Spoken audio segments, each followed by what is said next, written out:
Hey guys, we're live. We're live. I'm Jeff with eBay Addicts, and today my special guest is Chris, the old school picker. How you doing today, man? I'm doing good. How are you? Good, good. You want to introduce yourself in case some people in the audience don't know who you are? I'm Chris. Go by Old School Picker on YouTube. Just a guy selling out of his garage, selling whatever I can find, wherever I can find it. I'm not picky. I, I have become known as the guy that sells a lot of cheap stuff, but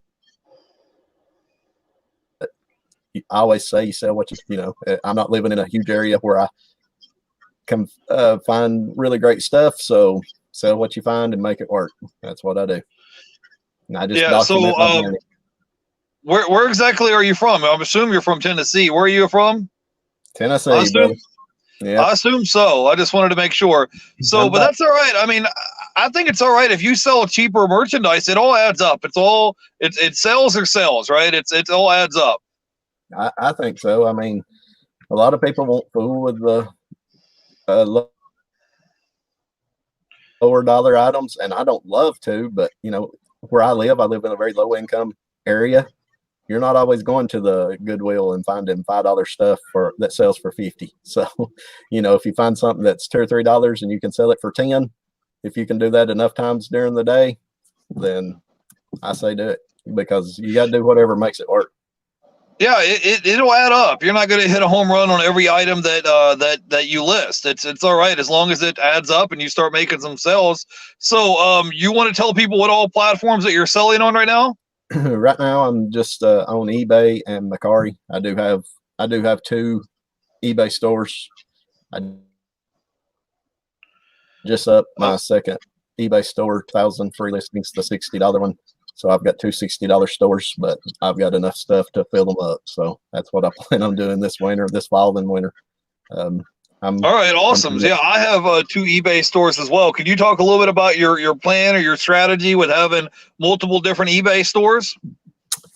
The second store is mainly media. I don't know if I have enough media to fill that up, so I will list some other stuff on it from time to time. But yeah, I mean, I'd like to strictly make that one media eventually, because media is just easy to find. It's everywhere, and you can make decent money at it. I buy VHS and sell them all the time. Might not make a ton on them, but hey, if you sell enough of them, you'll make a little bit of money. I mean, that's just what I do. Yeah, VHS tapes do sell, guys. I don't know if you know, if you can get them, good ones, especially if you see ones that are new, sealed in the shrink wrap. I grab them, because you got to think they're not making them anymore. So they may be 25, 30 years old. You have it new in the shrink wrap, and you may be the only seller on eBay that has it. Or maybe one other person has it, and that's it. So once that other person sells out, let him sell it out for $8, $9, $10, and then you can sell yours for full asking price, because it's about, supply and demand. If you're the only one that has it, there people want it, and you're like, hey, I got mine's new in the shrink wrap. It's going to sell, So I was going to say we're pretty similar. I have two eBay stores as well. I have one of my main eBay store. I have a bunch of DVDs, video games, Blu-rays, VHS tapes, media items, things like that. And then I have a second eBay store where I sell a bunch of miscellaneous items. So I was telling Chris before the show recently, I don't know if you guys noticed, I think it was about a month or so ago, they changed the rules up where now they're giving you 10,000 free listings in these select categories. So it just so happens that a lot of the items that I sell, DVDs, Blu-rays, video games, VHS tapes, are in the select categories. So every month, if the items don't sell, you pay 0 insertion fees, and it will just auto relist to the next month.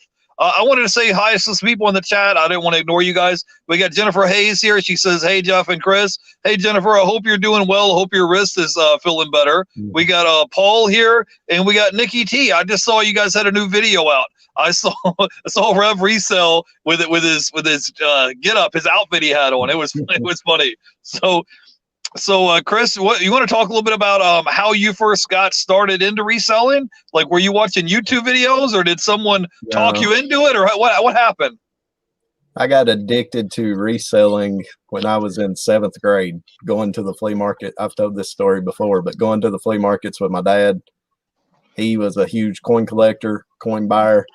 There was a guy, older gentleman, that used to sell coins at the flea market, and he shared a booth with a man that sold baseball cards. I was probably 10, 11, 12 years old, my dad would stop and look at the coins. So I just got addicted to looking at the baseball cards. And of course, this was in the late 80s, early 90s when the baseball card booming. And I just got addicted. I would buy baseball cards.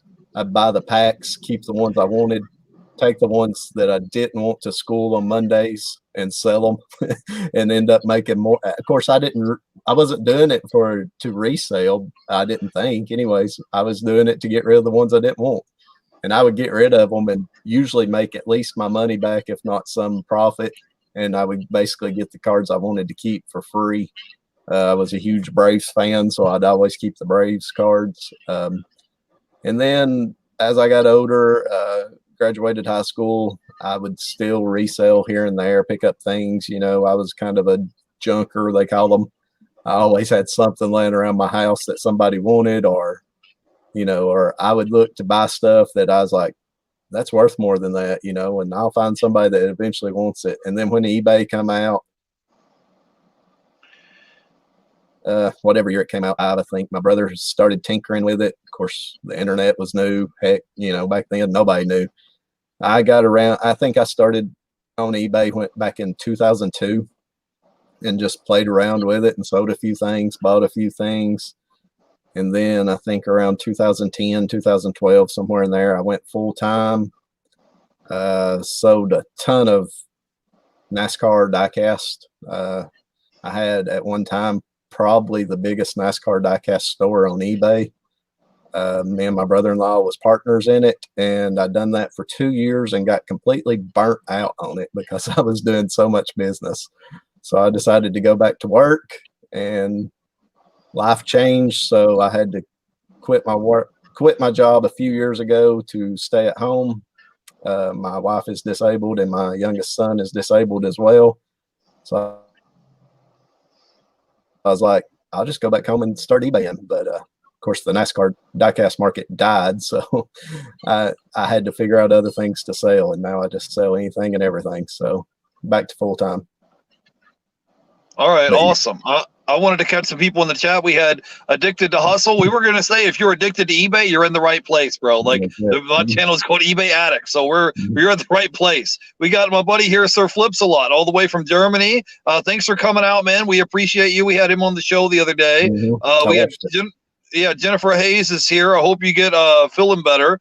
And she linked your channel down below. We got Nikki T here. So yeah, I appreciate Nikki T for coming out. And we got a bearded veteran here. So, Chris, tell me, does your wife support your reselling? Does she help you like list items or shipping, or how has that been going?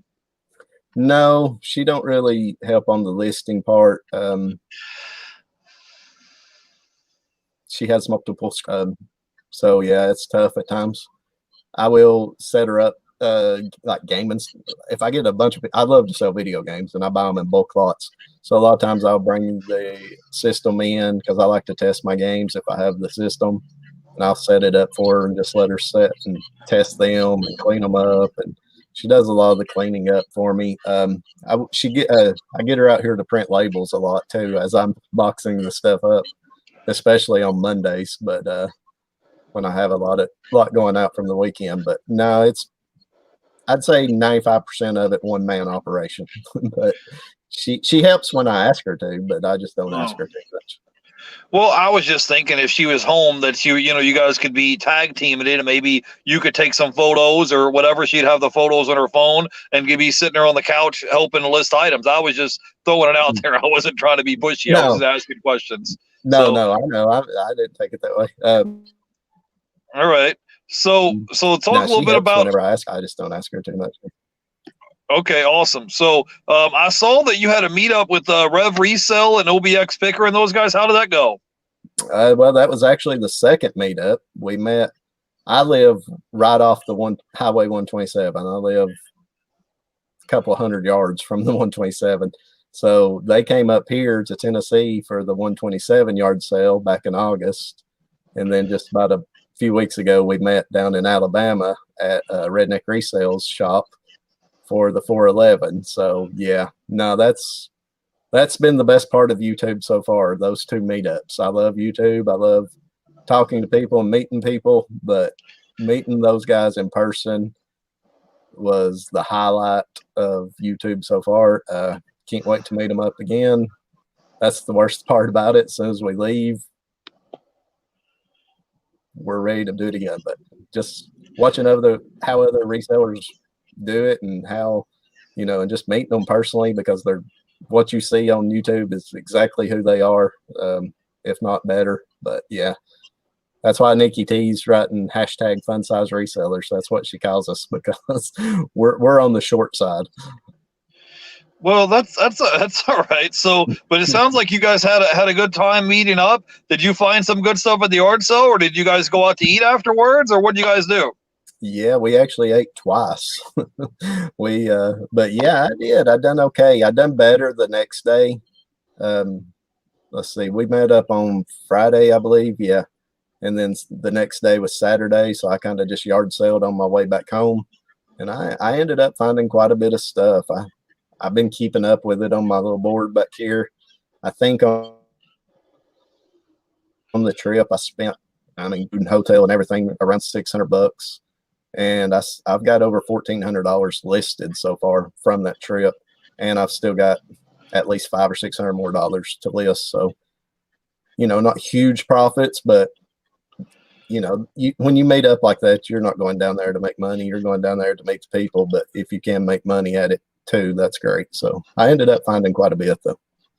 Well, it sounds like you had a good trip. I want to catch some people in the chat. I don't want to miss some people. We got Prison to Profit here. He says, "Hey Jeff, hey Chris, everybody in the chat. Thanks for coming out."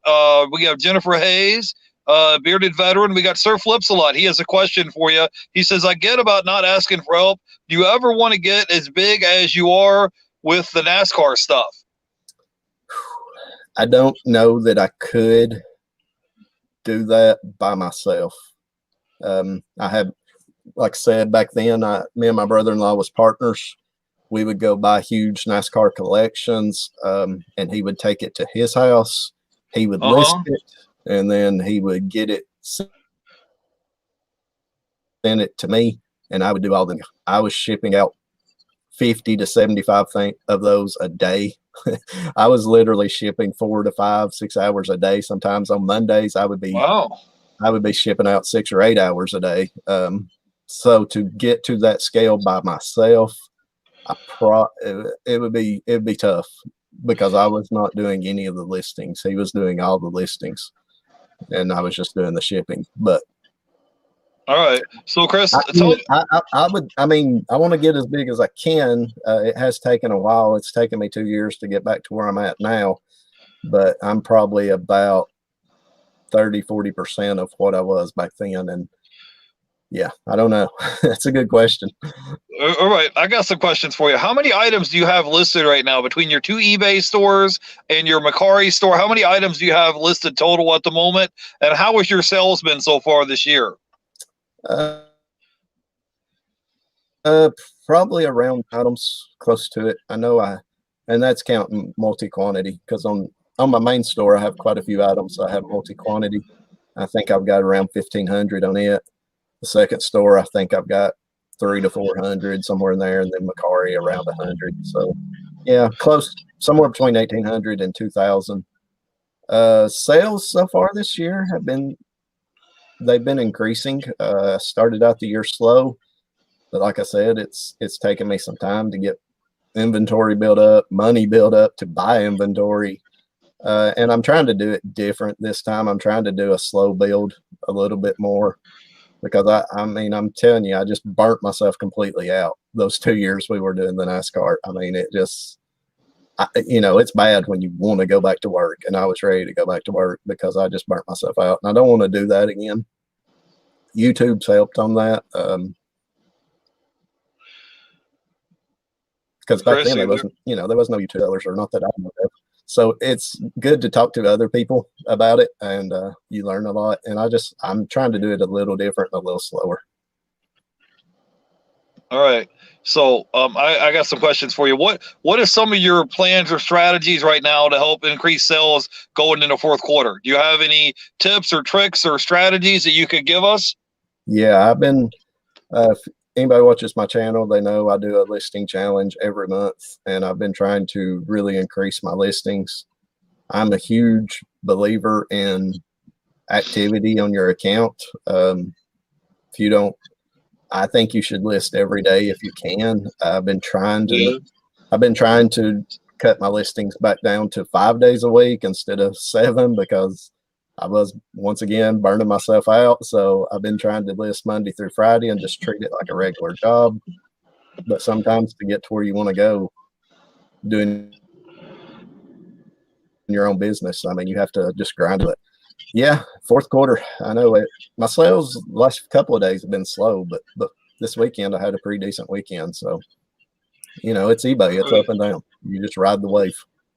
Yeah, I saw your video the other day, and you said talking about how you wanted to treat eBay like a business, but you also wanted to have fun selling items that you enjoyed selling as well. Can you talk a little bit about that? Yeah, I mentioned, I mean, if you're not enjoying it, best thing you can do is just go back to work. I mean, I've done it. Back when I done it before, I quit enjoying it. So I just decided, you know, heck, I'm going to be done with it and I'm going to go back to work.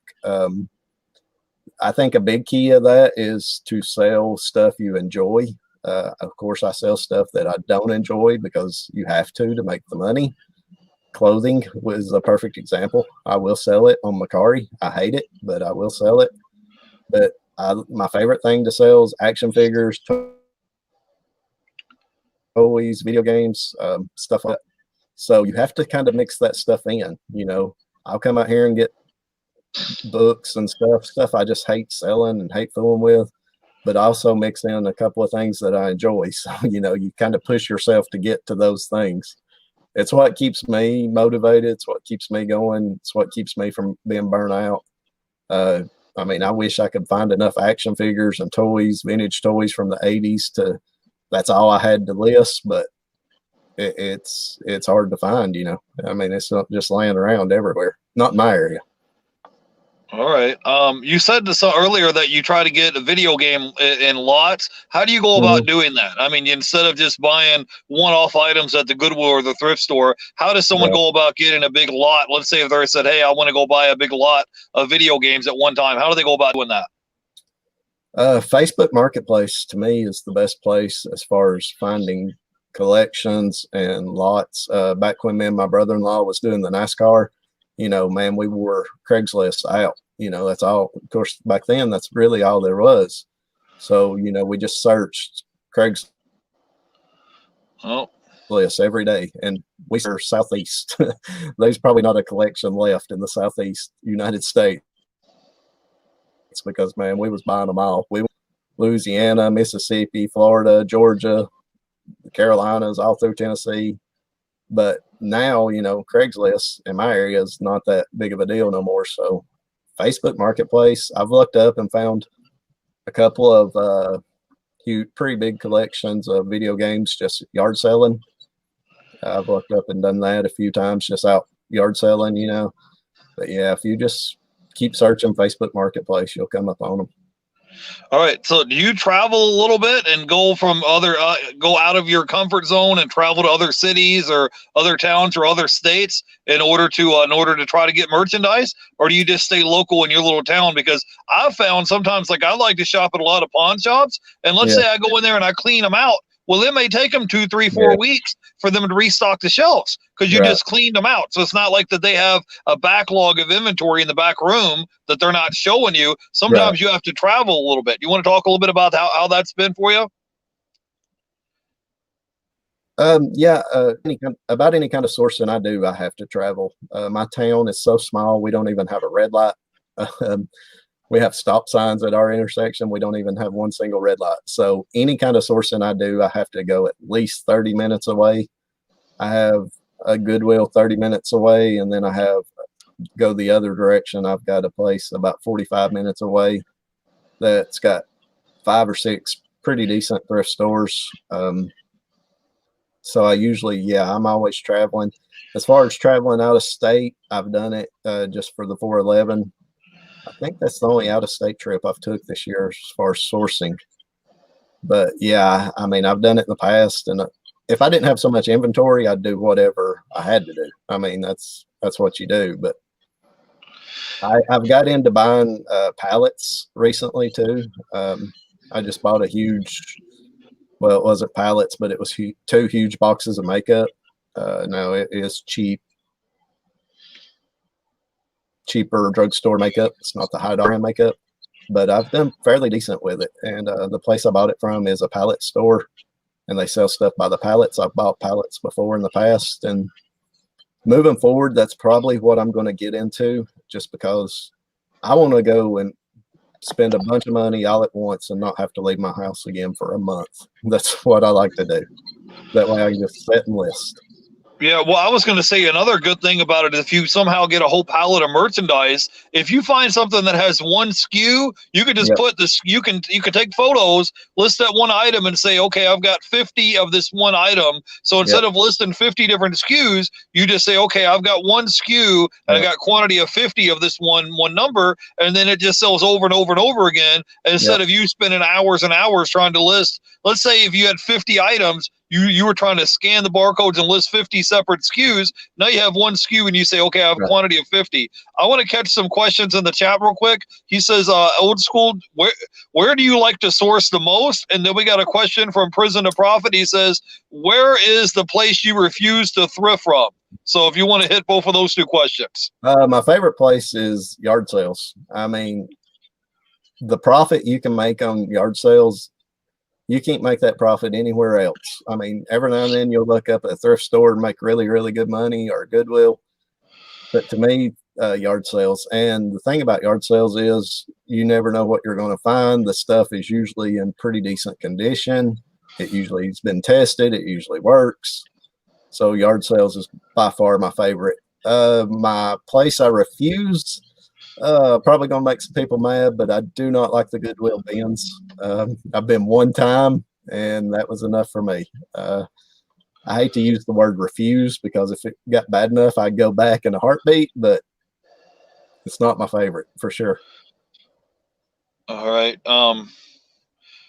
There you go. Oh, you're freezing up a little bit. So, Chris, tell me, what is your strategy that you look for? Because I haven't really got into pallets, but if I was looking for pallets, what is it that we're looking for? Because you don't want to just go in there blind and just grab the first pallet you see, right? Like, is there some room to negotiate? Do you say, okay, you're asking 500 for this pallet, and I'm going to offer 250? Or does the guy say, okay, if you buy 2 or 3 pallets at a time, does he cut you a better deal? Like, how exactly does that work? If you can elaborate a little bit on that.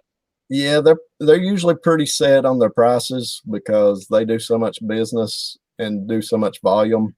If you don't buy it, the next person will. But I have had them cut me a few deals before, but by buying multiple, 2 or 3 pallets, that's happened. But for the most part, at least the ones I deal with, they are pretty set on their prices. Someone mentioned doing it online, and I would, but I have a major warehouse that supplies a lot of people 45 minutes from my house. So it's actually way cheaper for me to just go up there and buy them than it is to pay the shipping. So it wouldn't make a whole lot of sense to buy it online for me. Yeah, I was going to say, if you could cut out the middleman, cut out the shipping cost, if you could just show up there and pick it up and deliver it yourself instead of paying the shipping cost, really cuts into your profit when you're talking about buying 2 or 3 pallets of merchandise to having to pay for the shipping costs. We had some people in the chat. I want to catch up with them. We had Lester Jones said, I wish I had time to go to yard sales. We got a Philly Picker here. He says, what's up, Chris and Jeff and everyone? We just had Philly Picker on the show yesterday. So if you guys didn't get a chance to check him out, you should check him out. We had a Hollywood Reseller. He says, why don't you like to go to the Goodwill bins? I don't know if you've been to the Goodwill bins before, Hollywood Reseller, but we have a couple of them here in Florida. And I'm telling you, man, it's like a mad dash. Think about like people shopping on Black Friday, except they're shopping for junk at the bins. Like that they're not, you might catch an elbow to the chest. You might have someone step on your foot. Like these people, they act like if they don't get this item from the Goodwill bins, like they're going to starve and they can't feed their family. It's you want to elaborate a little bit on that, old school picker, and tell them what happens at the bins and why you don't like going? Yeah, I have no problem with the merchandise at the bins.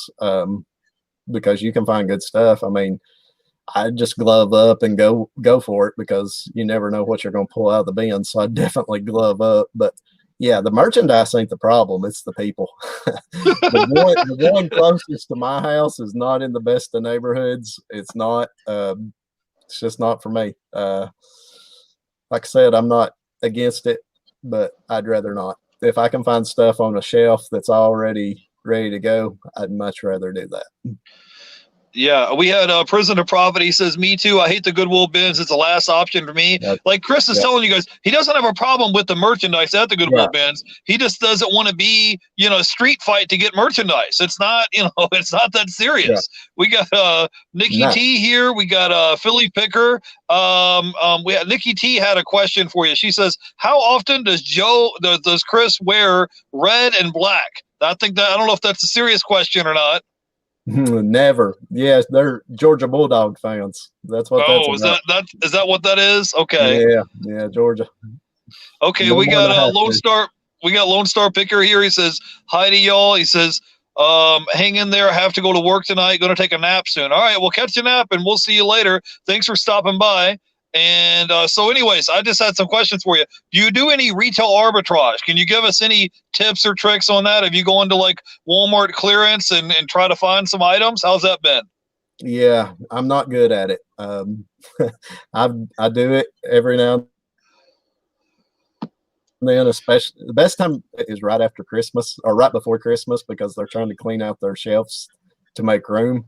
So there's plenty of stuff there. Unfortunately, I'm not very good at it. I think retail arbitrage is mainly for Amazon sellers. In my opinion, it's tough. I watch videos on it, but that's one place you won't see too many resellers admit they struggle at something. But yeah, that's a huge struggle for me. I'm not very good at it, and I know it's all about doing it. And I don't do it a lot, so I'm sure that's part of it. But because the more you do it, the better you get. But because I mean, it's just scanning labels. I mean, that's all it is. But man, I've never had a whole lot of luck, so I try to stay in my lane and just do what I do. Yeah, I was just going to say that sometimes you just have to get lucky. A lot of times you'll go to clearance at Walmart, and it's like somebody has already been there before, and they've already cleaned it out. And you're just picking through the scraps, and it's not that they didn't have merchandise there. It's that like you got there and there might have been 2 or 3 people in line ahead of you that grabbed the merchandise, and then you're left with the scraps left over. So you just got to be there at the right place at the right time. Yeah, and when you're doing it on eBay, it's just there's not very much room for profit by the time you figure in the shipping and stuff. And I mean, I always say too, the stuff at Walmart on clearance, there's a reason it's on clearance because nobody wanted it. But I know there's people that do good at it. It's just, I don't. Yeah. Bearded Veterans asking if I promote my listings, and yes, I do. I promote just about all of them. I can barely hear you, Chris. So what you have a percentage that you promote your listings? Do you do 1% or 2%? Like what works for you? I usually do trending, and then I usually will back it. You can back it down 1%, 2%, or whatever. So I usually do a negative 1 or 2% under trending is usually what I do. Okay. Depending so I see you have a lot of merchandise in your garage. What's your way of organizing your merchandise so whenever the item sells, you know where it is? Yeah, I need to work on that too. It's all by memory right now. I'm usually pretty good. Every now and then I'll lose something, but I'll usually eventually find it. But boy, I'll kick and scream for a couple hours looking for it. But I had something the other day. I can't even remember what it was. And I sold it, and I was looking for it, and I just quit looking for it and shipped all the rest of my stuff. And then by the time I got all the rest of the stuff shipped out, I remembered exactly. So yeah, usually I'm pretty good. I try to categorize, put all my video games in one place, all my action figures in one place, all my toy trucks and makeups in one place. So yeah, I usually try to just do it that way, but I'm pretty good at remembering it usually. All right. Now, do you want to talk a little bit about your YouTube channel? Because I saw that you have your YouTube channel. You have over 1,000 subscribers now, and I saw. Hang on, what? Go ahead, Chris. I'm about to sneeze. Sorry about that. I was going to say, can you talk a little bit about your YouTube channel and how you got started and how that's been for you? Yeah, YouTube's been, man, that's been a roller coaster too. I'm one of them that, of course, everybody says you never thought you'd get to 1,000, but yeah, I never thought I'd get to 1,000 for sure. Struggled a little bit. I went, I got 400, 500 subs pretty quick, and I thought, wow, I'm going to be at 1,000 in 6 months. And then in the 500s, I was stuck in the 500 subs for 4 months. And I almost quit. I did. I almost did. I almost got so aggravated with it. I was like, what's the point? The more I got aggravated with it, the less I was putting out videos, which is the worst thing you can do, because when your channel quits growing, it's when you need to put out more videos. It's kind of like eBay. The more you put on, the more it's going to get you out there. But then I finally got through the 500s. I had a couple of shout outs from some pretty big channels. Redneck Resale, Colton and Courtney was one of them. And then Commonwealth Picker, Kevin shouted me out as well. And that I flew through to all the way to 1,000. And I think I'm around 1,300 something now. So yeah, it's been good. But when I was in the 500s, I just decided, I'm either going to put the work in, or because I seen other channels growing that was about my size and they passed me up, and it kind of made me mad. And I was like, I felt sorry for myself for a day or two. And then I got to looking at their channels, and they had 100, 150 videos, and I had like 50 videos. So I was like, you know what? You ain't got nobody to blame but yourself, because I wasn't putting in the work. So I went, I think I did 35 videos in 35 days.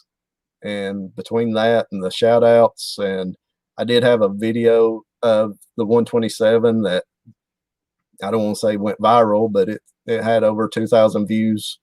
I mean, that's viral for me. So that helped. It all happened within a month or two. So yeah, I flew from 600 subs. Okay, can you have any advice or suggestions that you can give people if they have a YouTube channel or they want to get started? Do you have any advice? And can you speak up a little bit so we can hear you? Be consistent. Be consistent.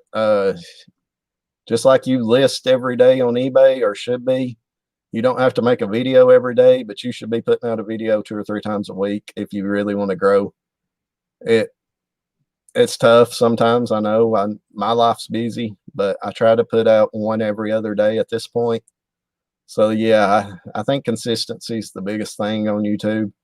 Be real. Don't try to be something you're not. I was worried about doing my YouTube channel because I sell a lot of lower dollar items, but a lot of people do. A lot of people that don't have YouTube channels, that's what they do. So that's, they needed someone to relate to in that. So just be yourself and be consistent. That's the best advice I could give anybody. Okay, awesome. We had a question from Louis the Lone Star Picker. He says, question for Chris, do you cross-list yet? And do you use those sites to do that, or are you opposed to that? I don't yet, Louis. Yeah, I'm just not. I don't know. I don't know why I don't. I just don't. A lot of it's, I don't have time to do all that. I'm putting in about all the hours I can put in. And I know people will say, well, that's going to save you time and save you whatever. But right now I just don't.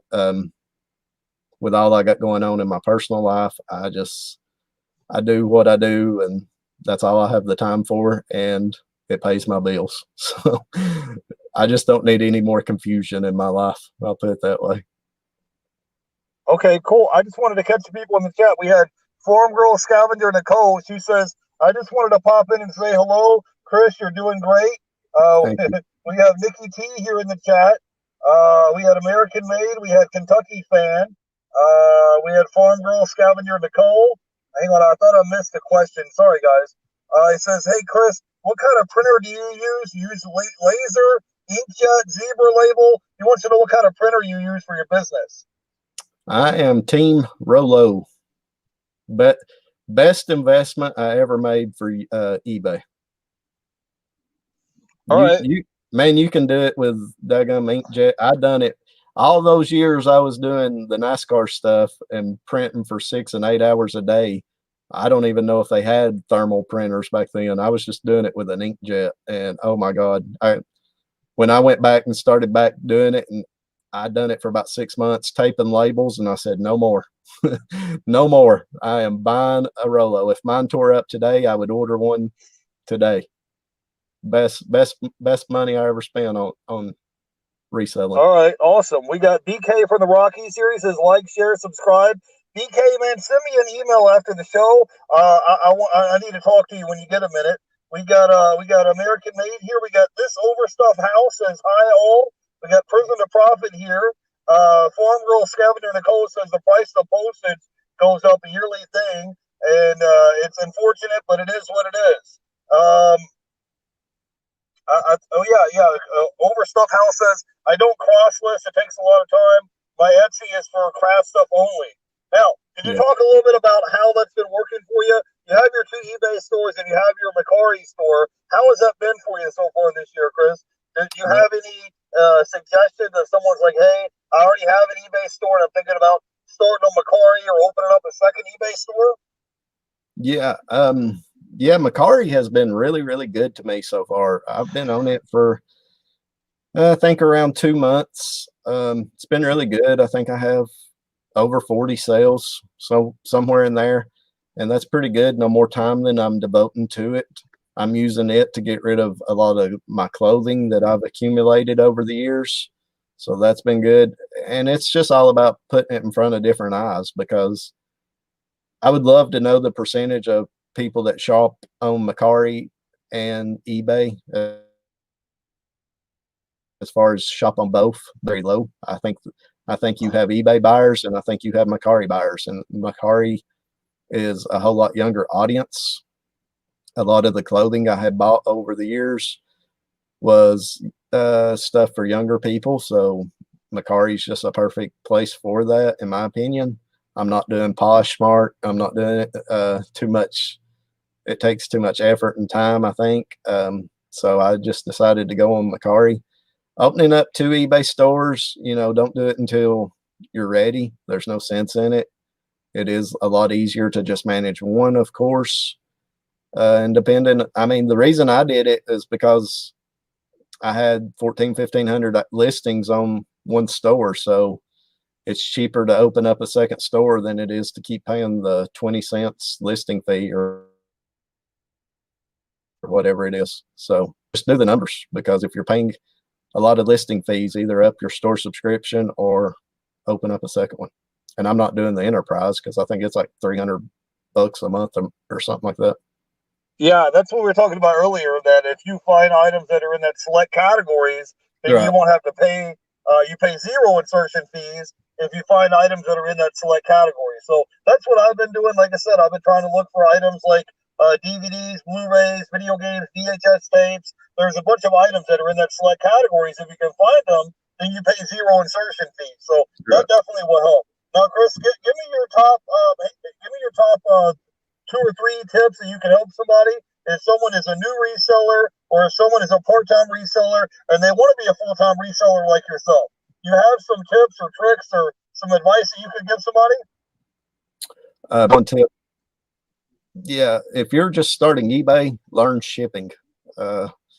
Shipping is, I mean, you can make or break making a profit just based on your shipping. So I would start with listing items around my house. I would not invest any money. When I started back this time on eBay 2 years ago, I listed a PlayStation Portable that my son had laying around. I gave him $100. I listed it and it sold for $100, but it was just to get my PayPal money back into my PayPal. So I didn't make any money on the deal, but it was just to get a sale, get back into it, get the money back in PayPal, so I'd have money to use for shipping. Of course, PayPal's no more. But yeah, just sell stuff around your house. I started back years and years and years ago. Back when I first started, I'd done books mostly. Books is the easiest thing to sell and list. Also, media. You're not going to make a big mistake on selling media because media mail is very cheap. DVDs is good. Video games, as long as they're clean and as long as they work, they're easy to list, easy to ship, and very little buy-in money. But man, everybody's got stuff laying around their house. A lot of these clothes I've been selling on Mercari are out of my closet that's just I never wore or my wife never wore or whatever. Sell stuff laying around your house and get a feel for it. Get a feel for how the platforms work, and get a feel for how shipping works, because shipping it's a beast. You have to stay up on it, and yeah. Oh, Chris, are you there? Yeah, I'm here. Okay, you were freezing up for a second. We had a question in the chat. It says, do you sell hats? If so, how much for the one on your head? I think he's joking, but he wanted to know, you sell a lot of hats online or no? I do. I sell quite a few hats. I sold a vintage Pepsi hat about 6 months ago for $70-something. So yeah, I love hats. I've got a bucket right there full of hats. So they're one of my favorite things to sell because they're cheap and easy to list and ship, and there's not a whole lot to talk about a hat. But yeah, the one on my head's not for sale. It was a gift. All right, we have 2 questions in the chat. He says, old school picker, you mentioned selling toys. Where do you like to get your toys from? And Nikki T asked the question is, do you have anything that you bought to resell but ended up keeping it? Anything I bought to resell to end up keeping, yeah, from time to time, but usually eventually I will sell it. I had a bank up here on my shelf that I've had up here for probably 6 months, and I just listed it the other day because I was tired of looking at it. I'm not real big on collecting stuff. Back when I was a kid, buying the baseball cards and getting stuck with 5,000 baseball cards that nobody wanted, that pretty much ended my collecting. As far as sourcing toys, it's tough. My best deals I've found at yard sales, but I have found some at thrift stores, but yeah, yard sales is usually the place to find them. Okay. Chris, do you have any advice for us for coming into fourth quarter now with Christmas right around the corner? Do you have any advice or suggestions or things that we could do to increase our sales with Christmas coming up? List as much as you can, because I think one reason it's been a little slow in the last few days has been the upcoming election, and I don't want to talk politics, but yeah, I think once the election is over, no matter who wins, I think it will let people's mind rest at ease a little bit, hopefully. But yeah, list. If you're not selling, you should be listing, because what else you got to do? And that's the only thing you can control. You can't control how much you sell. You can't control how much you're. Only thing you can control is listing. So either listing or out buying. So if you don't have stuff to buy, go buy it. If you have stuff that you bought, get to listing. Yeah, I definitely agree that you should be listing. Now, if you heard Chris earlier, he told you guys you need to try to treat eBay like a business. You need to be listing every day. Did you give us any other tips to help us if we're like, hey, I need to treat eBay like a business in order to generate more sales? Do you have anything else you could tell us, like maybe send offers to watchers, or list more items, or you do any auctions? Like, what else do you do to try to stimulate some sales? Yeah, I do promote quite a bit. Like I said, I promote usually around -1%, -2% of trending. Sometimes I will go up to trending. I usually don't go over trending. I don't think you have to. To ever scale your business, sourcing better items, and that's what I'm struggling with right now. Like I said, I live in a very not well-to-do area. So sourcing good items is tough, but you know, don't be scared to pick up stuff that's that you pay lower dollar for to make $5 or $10. I mean, if you have the time. Now, if you're part-time, I would be extremely picky. But as a full-time seller, if I can make $5 on something, I got to make $5 on something because, you know, I'm not making 20, 25, $30 on every one of my purchases. It's just not around here. Every area is different though. So you got to do what's good for you, what works for you. It's hard to, people get on there and say, this is how you do it. This is how you do it. It's hard to say because everybody lives in cities. So sourcing's different. Prices are different. It's hard to tell other people what to do. That's why I don't like to on my channel. I just share what I do. So if you can pick up some good information, that's great. But yeah, I'm not really a teacher. I don't want to be because I don't ever want to tell somebody wrong because every area is different. It's tough because what you can find in Florida or Texas or New York or whatever, you may or may not find it in Tennessee.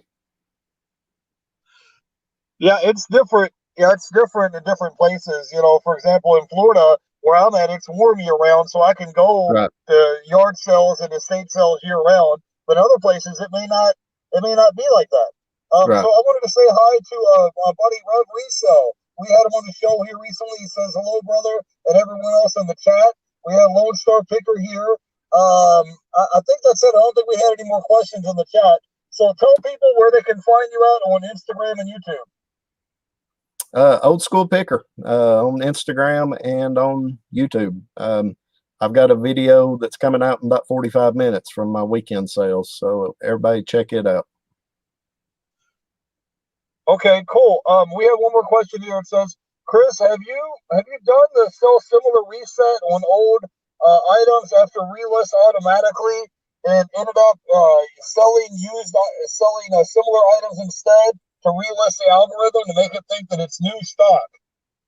I have. I usually will do that 2 or 3 times a year, end all my listings and relist them. That's one reason I never know how long an item's been listed for, because once you reset it, the time starts over. But yeah, usually 2 or 3 times a year I will do that. I've not done it in a while, and I probably need to. But yeah, no, that's pretty. And I use sell similar on everything. When I buy something and go to list it, I use sell similar. I never start a listing from scratch. All right, awesome.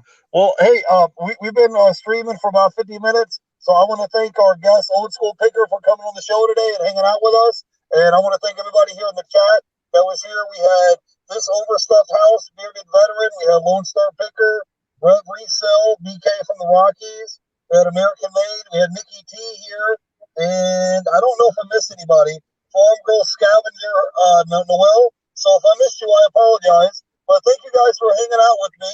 One more question real quick. It says, Lone Star Picker Chris, please share any mental strategies that you have to new resellers to avoid slumps and steer away from burnout, as we appreciate your demeanor on YouTube. You still there, Chris? Yeah. You just had one more question. Yeah, that goes back.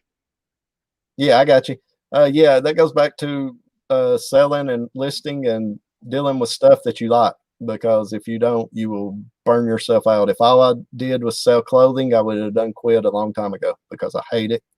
If all I did was stuff I hated, I wouldn't make it long. I think that's one reason I got burnt out before, because I never was a NASCAR fan. I didn't like it, but I mean, the cars are cool and all, but that's all I was selling. So yeah, I think that's one thing that burnt me out. So diversify and mix in some stuff that you enjoy.